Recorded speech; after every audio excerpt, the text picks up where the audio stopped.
The city continues to be very tense. An indefinite curfew has been announced in the entire Srinagar city after the violence that was seen yesterday, in which at least 4 people were killed in 24 hours. What we're seeing at different places in Srinagar city today is the deployment of army, which is trying to maintain law and order in the Srinagar city. Right now this is the Lal Chowk area, and as you can see, heavy deployment of police force can be seen all over, and most of these people do not allow anyone to come out of the street.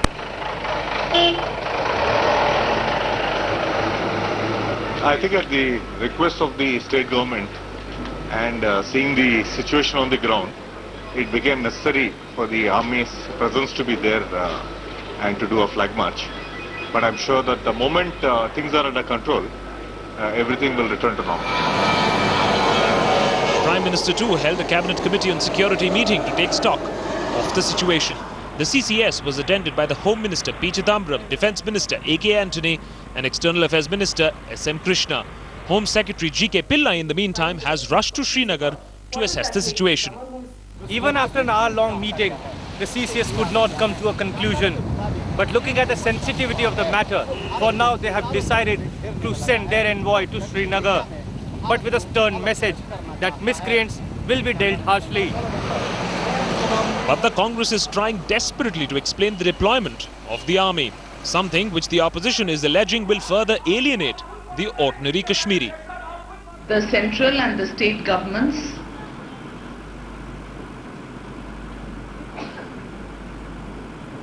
are seized of the matter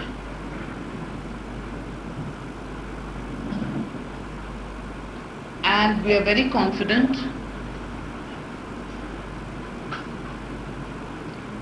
that they will be able to restore law and order and peace at the soonest possible time. In Kashmir, you are sending army to deal with the stone pelters, or to deal with the mob, you who are really angry, who are annoyed, and they have a reason.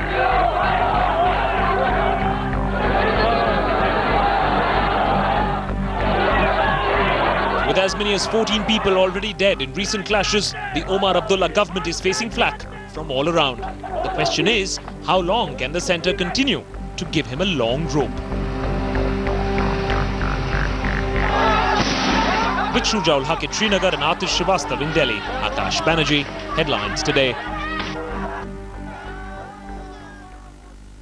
Now, when he was voted into office back in December of 2008, there was a lot of hope riding on Omar Abdullah.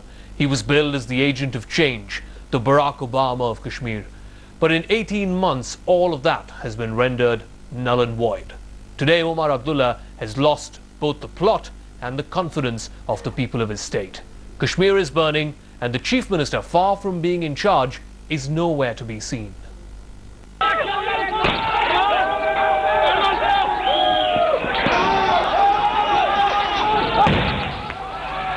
The valley is on the edge.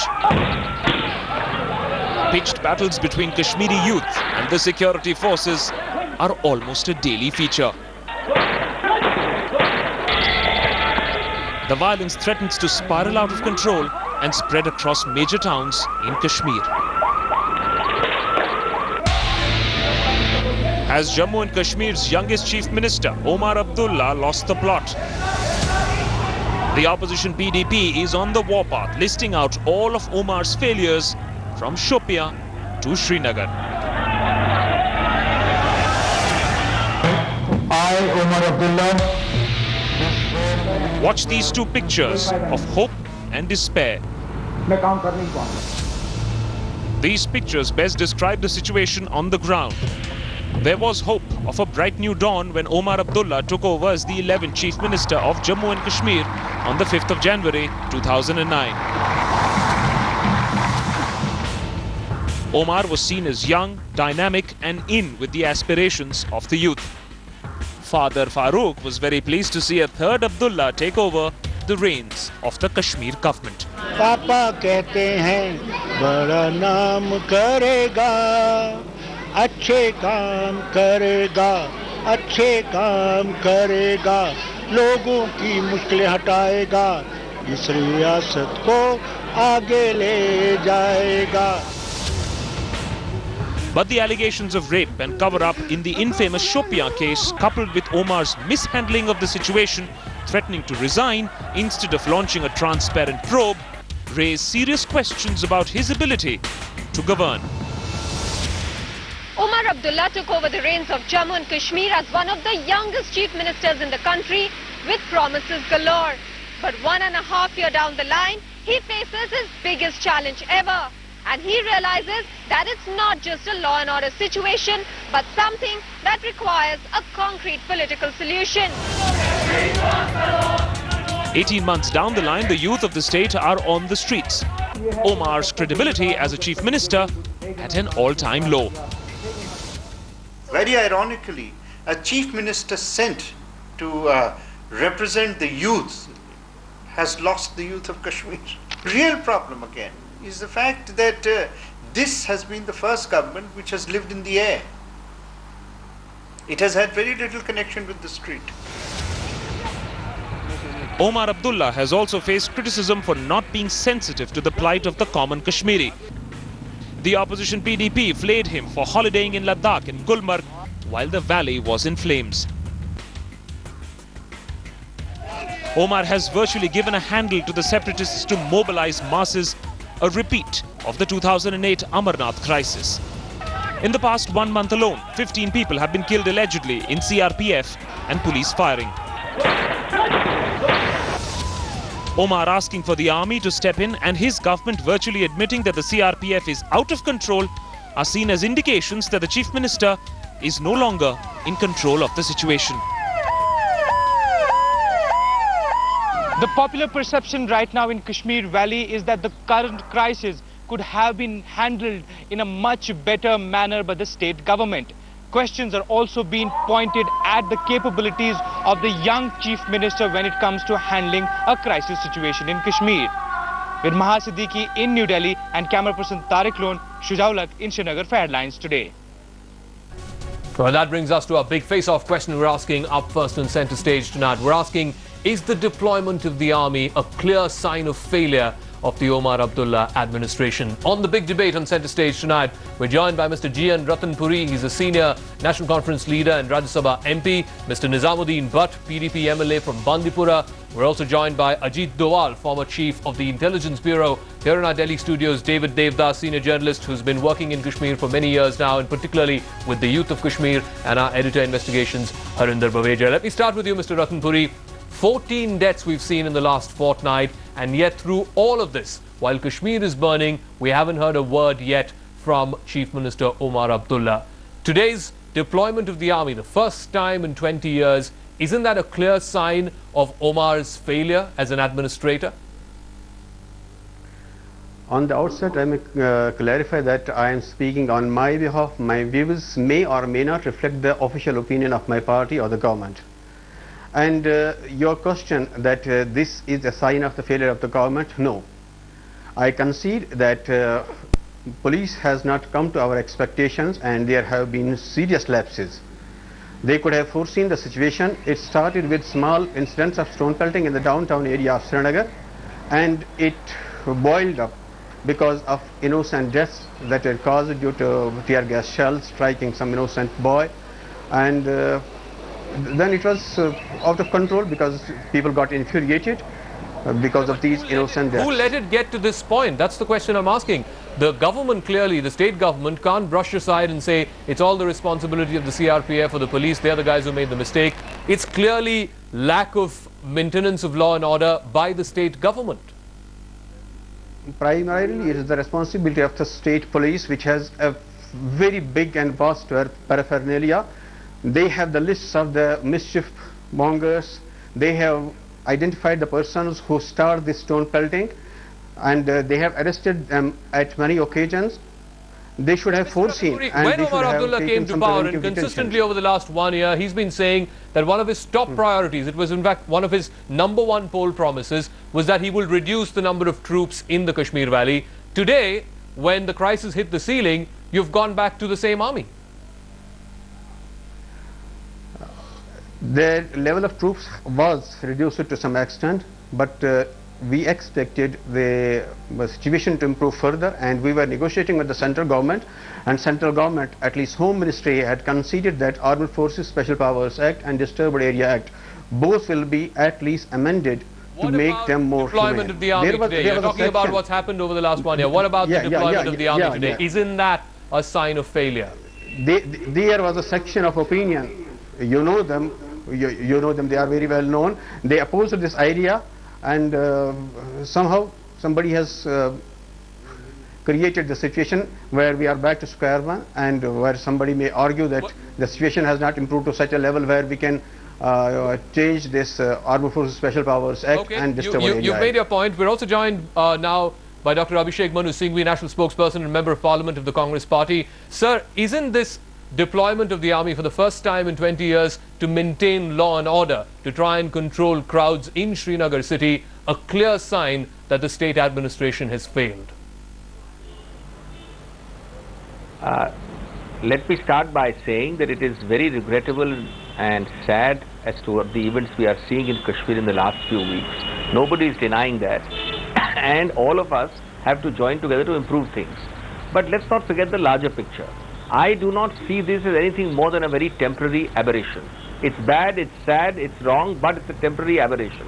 After all, Kashmir in the last year, and indeed in the last 4 years, has constantly, progressively improved.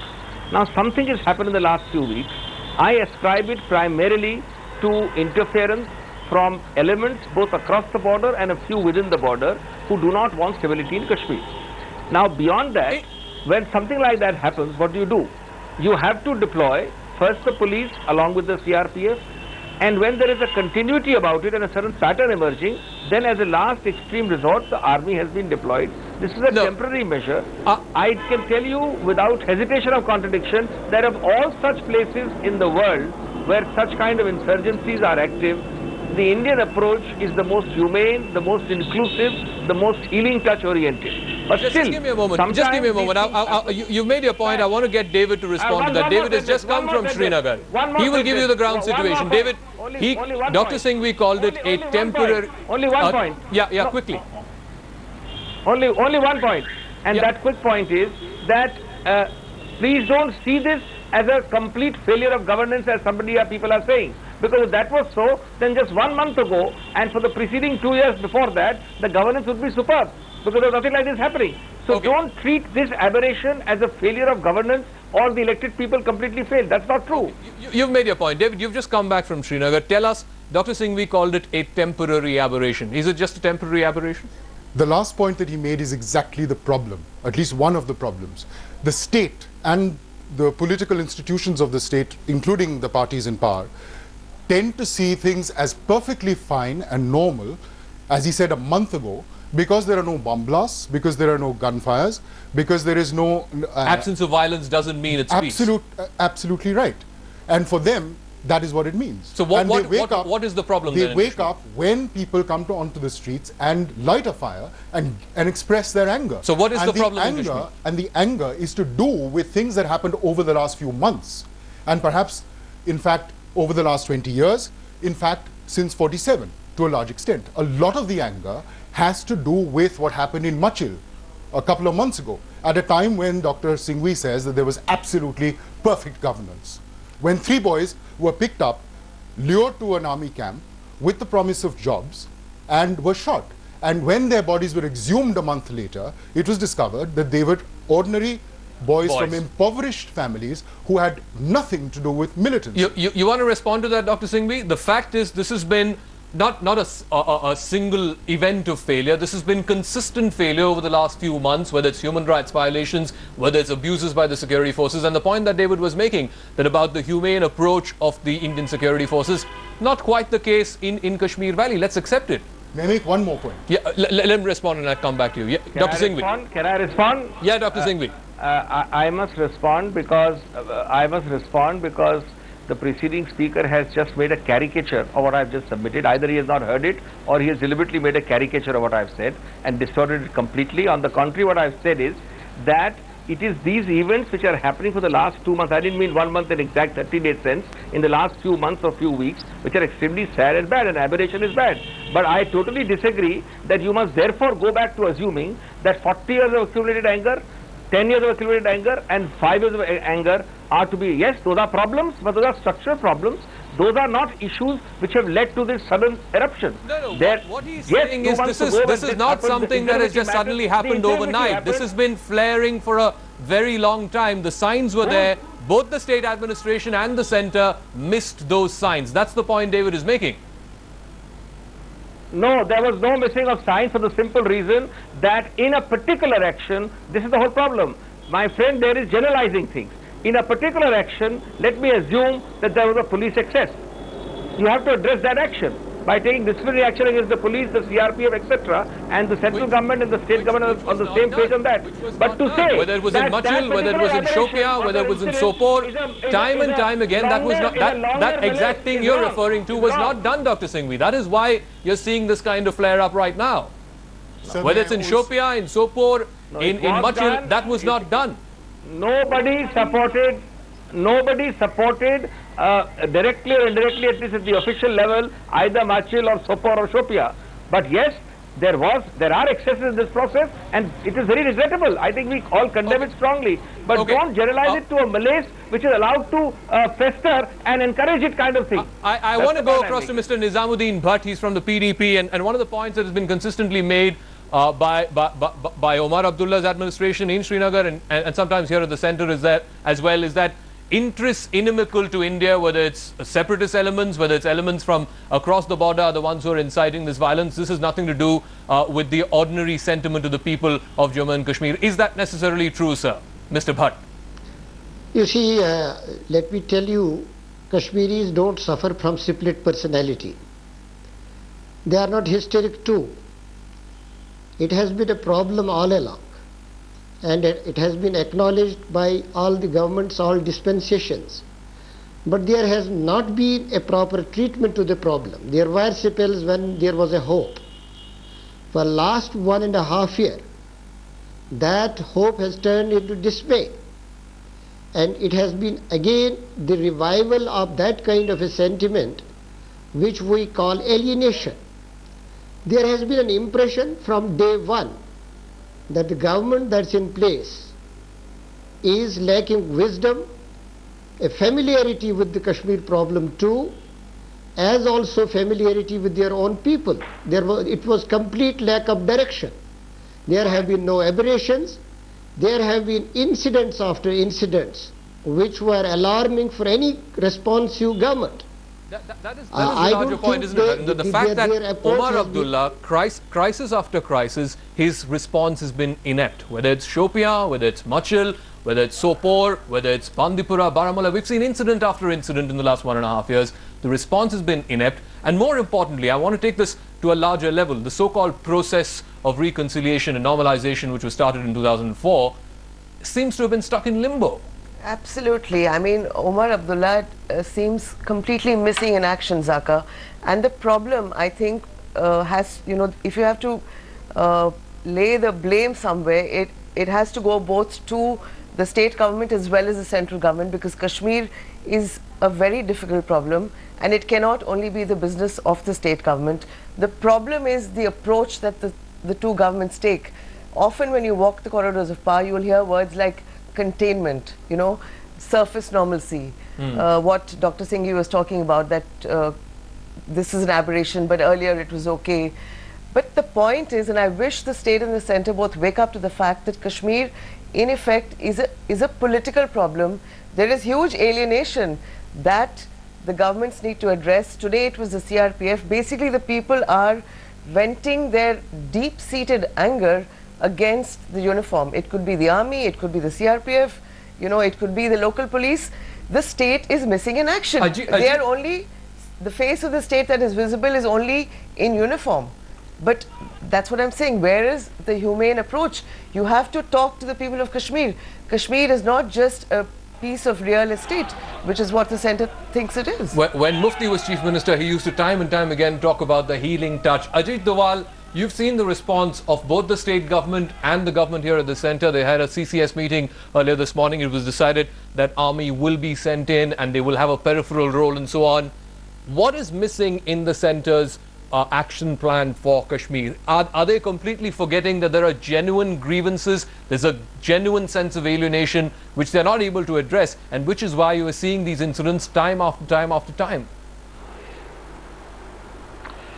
Well, I think that there is a shortcoming at three fronts. One is the anticipation, and that is where I think both the state government and the central government have to take the responsibility when they say that what happened, they did not expect it. They did not feel that the events will take this turn.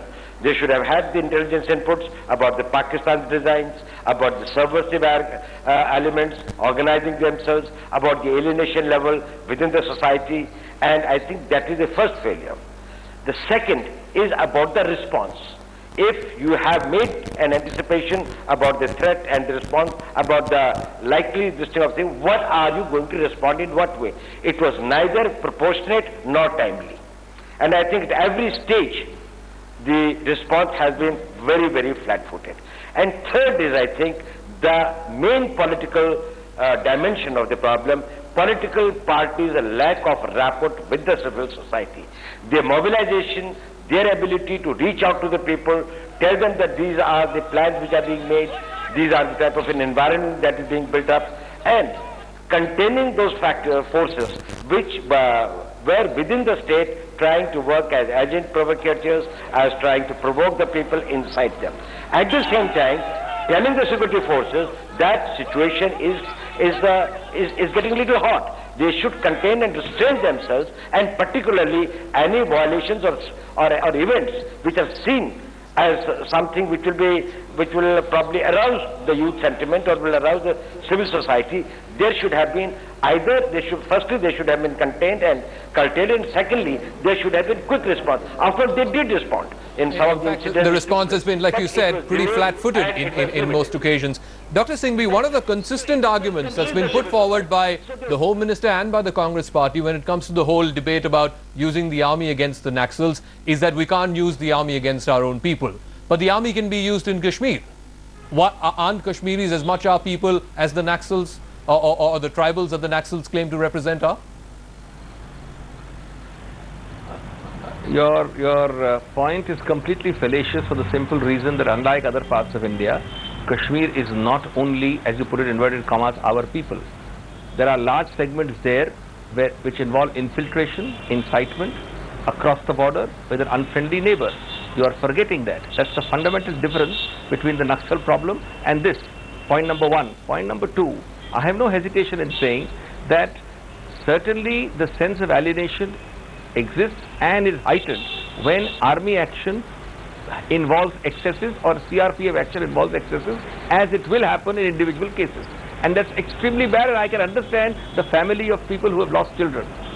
But the point of the matter is that equally can we forget that instead of addressing that issue, or a series of those issues even, when we generalize, we forget that what happened in the last few years was tourism increasing just like that, because Kashmir was breaking apart and because there was a blanket failure of governance, when all of you, just a minute, 1 minute, when all of you collected there are using the phrase failure of governance. 1 minute.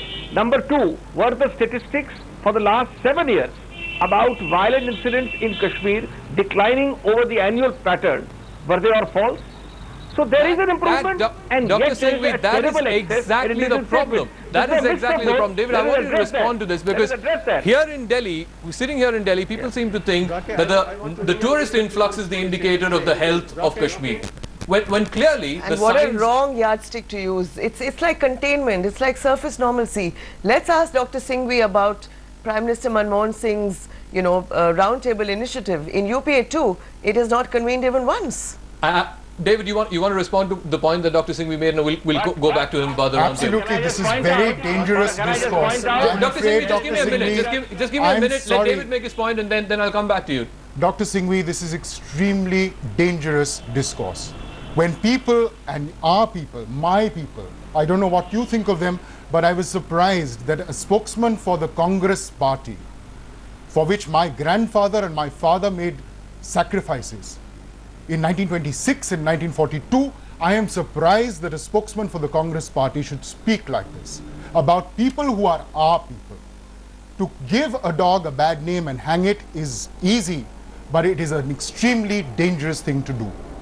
There has been infiltration, there has been militancy, there has been what you might call terrorism or a freedom struggle, whatever, in the past. But to talk of the anger that is manifest today on the ground as being part of all of that matrix, is an extremely dangerous thing, because it might suit your purposes politically.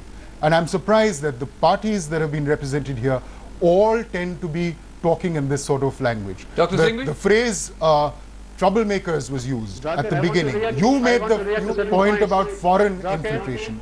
Yeah. This is extremely dangerous because it will lead to these things becoming real. Dr. Singhvi, the moot point is simply this. It's easy to brush aside and say that elements inimical to India's interests are instigating this.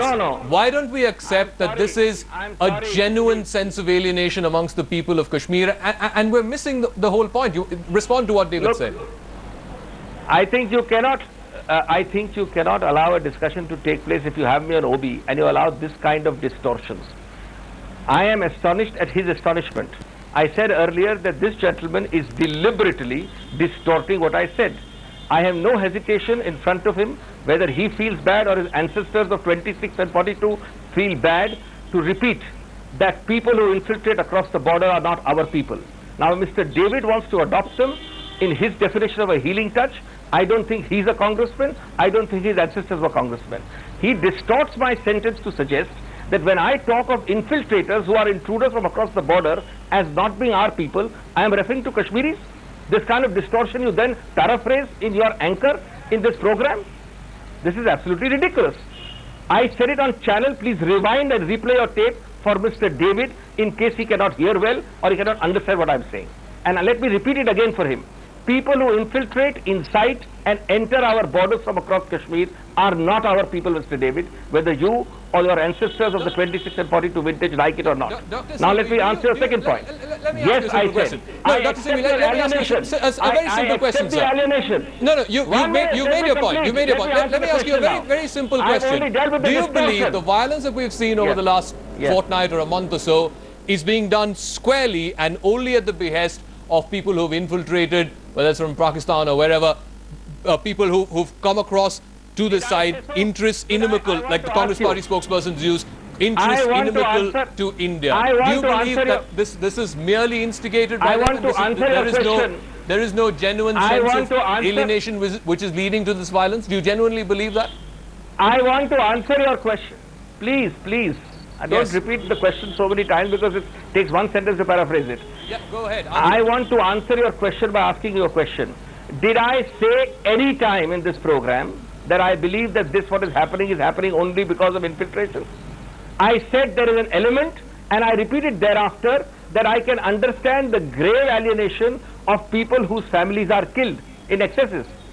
I said so just 2 minutes ago. I am repeating it that there is of course a sense of alienation. But you cannot address a sense of alienation by saying that when there is India's largest ever package of healing touch in economic terms by this government in 60 years for Kashmir, an increase of people of India visiting Kashmir, they don't visit it if the governance is falling apart. The number of incidents as measured objectively as violent incidents decreasing.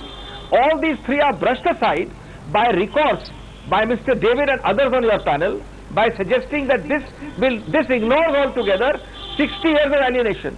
Well, I can't deal with 60 years of alienation in 2 minutes on a structural basis.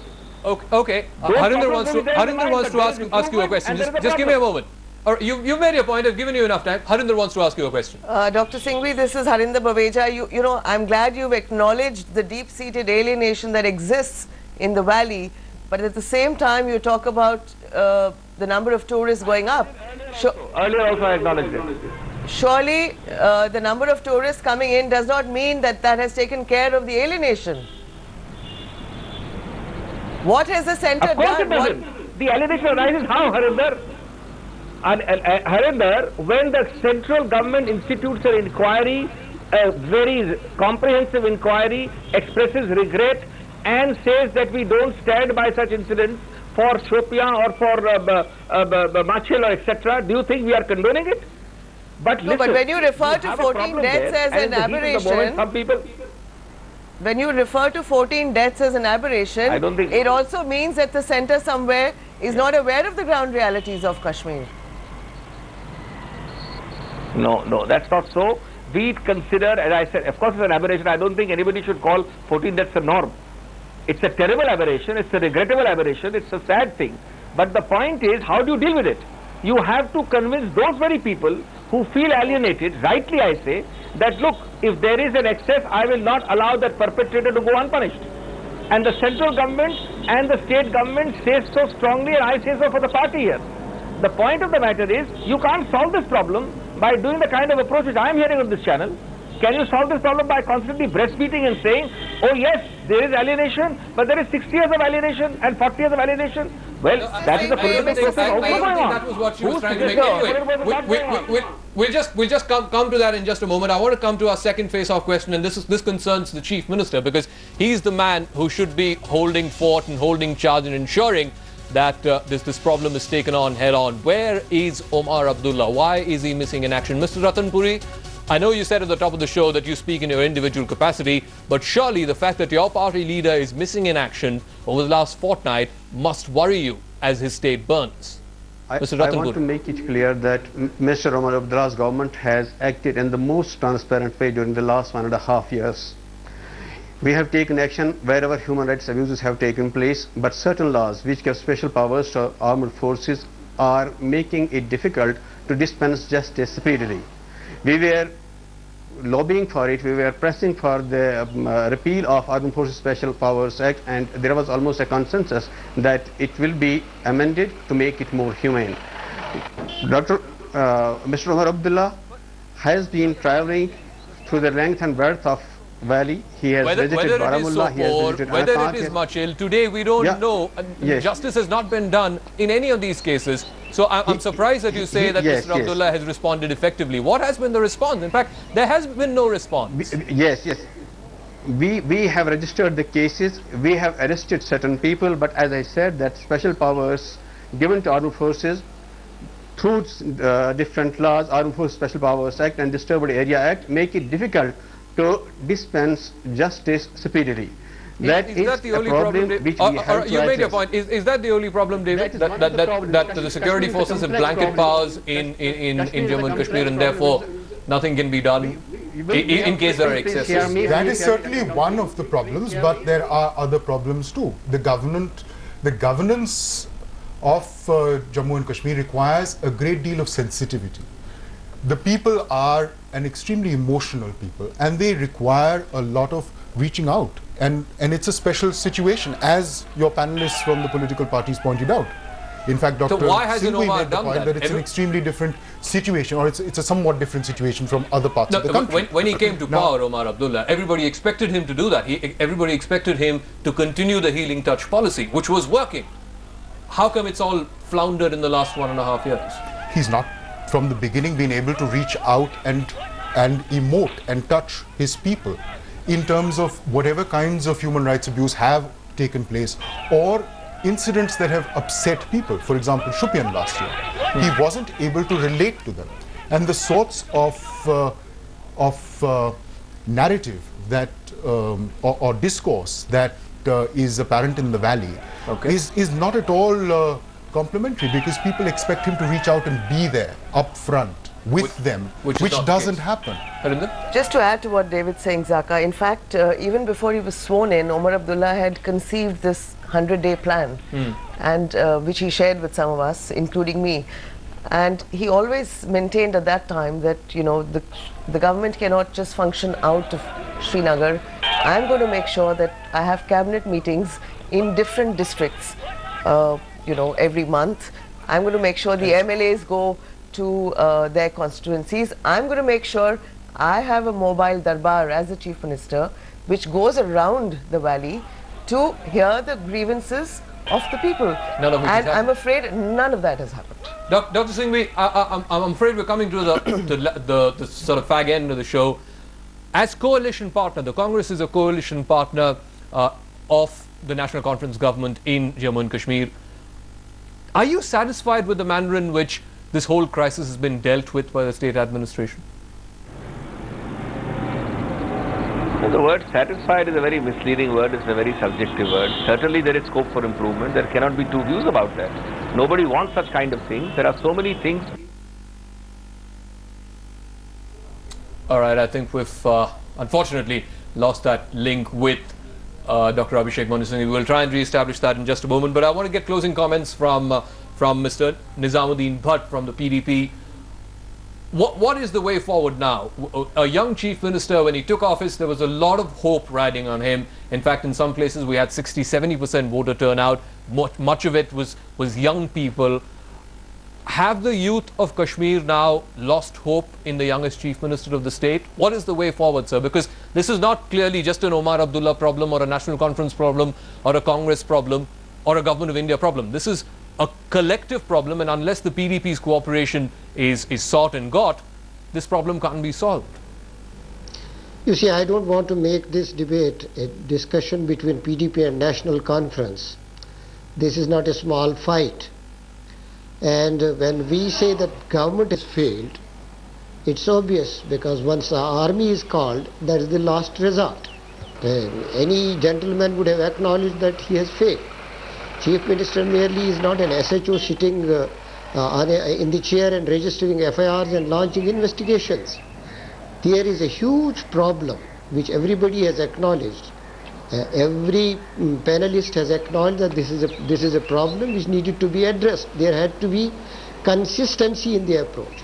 The process of reconciliation that had been started has broken. When you say that youth has lost the hope, that is, there has been a gap between, a huge gap, coupled with excesses, coupled with an approach that merely can be summed up as an apathy. And now when you have to... We'll have to sort of close it there, but I'll give closing comments to you guys. David, very quickly, I'm afraid we have 30 seconds. What is the way forward now? Can normalcy be restored in the valley? Unfortunately, again, of course it can, but unfortunately, again, the state and the governments, both at the center and at the state level, respond by trying to repress, by trying to put down, bringing in the army or bringing in other forces. That's the only sort of response that they have. And the other response that also came out in one of the comments that were made, they try to buy them over. They try and throw money at Kashmir. It doesn't work. Neither of them does. Harinder? You know, for 20 years, Zaka, and David and I have both been going there for that long. I mean, both of us would remember not a single day passing without the sound of gunfire. Today you have the youth pelting stones. There are no bullets right now. But if this anger remains unaddressed, I'm afraid Chidambaram spoke about, the Lashkar hand. This kind of atmosphere might actually encourage militancy once again, and that's what the governments need to think about very seriously. That is ominous. That is indeed ominous. We don't want to return to 1989. None of the panelists here on the show, nobody in Kashmir, nobody here in the Government of India wants a return to 1989. This could potentially spark off that, and we're hoping, for Christ's sake, it doesn't happen. For the moment, though, David, Harinder, Mr. Ratanpuri, and Mr. Bhatt, thanks very much for joining us on the big debate on Centre Stage. We'll take a quick break here in the program. When we come back on the other side, after his hush-hush wedding in Dehradun and a brief stopover here in Delhi, Mrs. and Mr. Dhoni finally reached Ranchi to a rousing reception from enthusiastic fans there. We'll get you details on the other side. Centre Stage is back in 2 minutes.